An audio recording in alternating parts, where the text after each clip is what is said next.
Avec Véronique, chaque année, on pratique des jeûnes.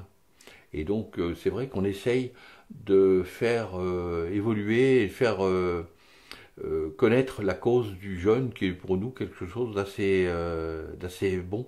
Alors, beaucoup de gens disent, oh bah oui, mais toi t'es gros, donc ça te fait du bien de faire un jeûne. Mais bon, le jeûne, c'est pas que pour les gros, c'est aussi pour se ressourcer, remettre en place son microbiote, et du coup on essaye de défendre cette cause et au sein de certains organismes auxquels je participe avec des amis qui eux se sont investis depuis bien longtemps.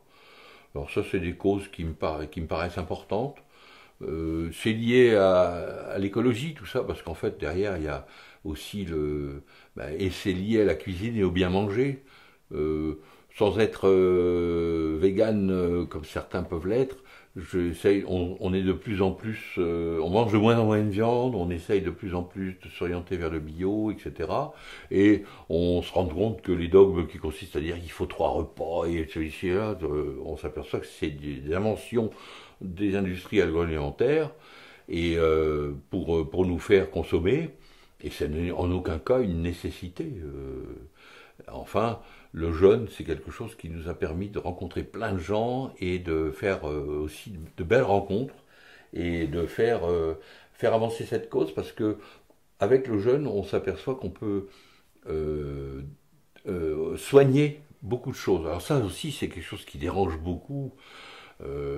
Quand on dit à un médecin au Big Pharma qu'on peut se passer de leurs médicaments, ils n'aiment pas du tout ça. Parce que si vous dites à quelqu'un de manger moins, vous allez mieux vous porter, et c'est pourtant vrai, je pense qu'on peut moins manger et mieux manger et se porter beaucoup mieux. Et c'est ce qu'on essaye de faire. Alors je le fais mal, puisque je suis encore toujours un peu trop en surpoids, mais pour autant, je défends cette cause avec beaucoup de violence. Je suis membre de l'Académie du jeûne thérapeutique. Là, c'est quelque chose qu'on essaie de développer et que moi, je m'en occupe plus pour la partie communication, pour essayer d'en parler, parce que je ne suis pas thérapeute du tout, mais je sais qu'il y a des médecins qu'on fréquente et qui s'intéressent à ce sujet et qui sont convaincus que l'avenir est dans cette façon de se comporter vis-à-vis de la nourriture. Lorsque tu parles du jeûne, tu entends quel jeûne, combien de temps, Ah, comment?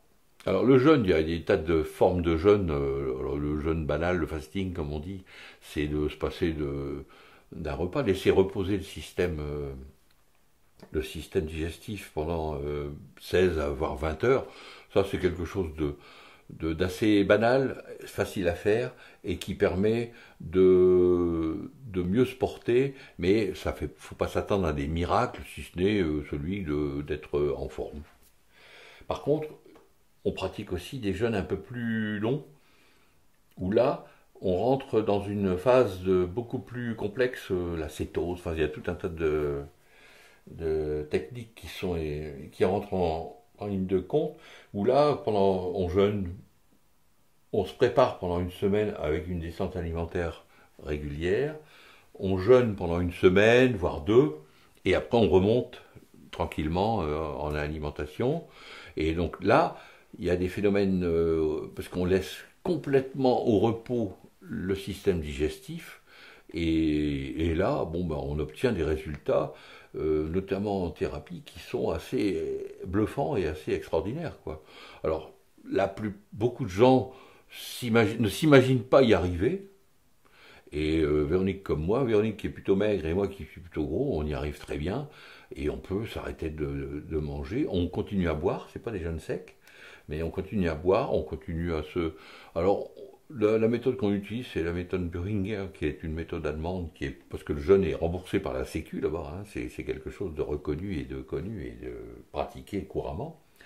C'est une méthode qui consiste à prendre le matin un petit jus assez concentré qu'on fait avec un extracteur et qui permet de sortir les quelques calories qui vont être, mais qui vont pas mettre en branle le système digestif de l'estomac, etc., tout le travail. Il faut quand même savoir que le système digestif consomme 60 à 70% de l'énergie est nécessaire, 60 à 70% de l'énergie qu'on avale est nécessaire pour faire fonctionner le système digestif. Donc, quand vous arrêtez de manger, vous pouvez déjà, pour 70%, vous pouvez complètement stopper de manger. Après, les 30% autres, bah, si vous pratiquez des activités physiques, l'organisme n'est pas idiot, il va complètement naturellement vous maintenir les muscles en place et aller chercher là où il y en a, la graisse. Alors la graisse viscérale, par exemple, et qu'on a tous en trop, ou trop souvent en trop. Et du coup, bon, ben ça, c'est une façon de libérer nos organes, comme le cœur, comme le foie, comme tout ça, qui sont entourés de graisse et qui vivent très mal cette situation. Et du coup, bon, ben, à l'issue d'un jeûne, on rajeunit. On est rajeuni. Et c'est à la portée de tous. Même si souvent les gens s'imaginent que ça va pas être possible. Moi, ce que je vis le plus difficilement, c'est la descente alimentaire plutôt que le jeûne lui-même. Le jeûne, une fois qu'on est parti. Alors par contre, on n'essaye pas ça tout seul. Parce que si on fait ça tout seul, il y en a qui y arrivent. Mais c'est difficile, il faut être préparé, il faut savoir. Par contre, quand on le fait avec un groupe, comme on le fait nous, régulièrement, 1 ou 2 fois par an, bon ben, ça se fait tout seul, on découvre en plus des coins formidables qu'on connaît ou qu'on connaît pas.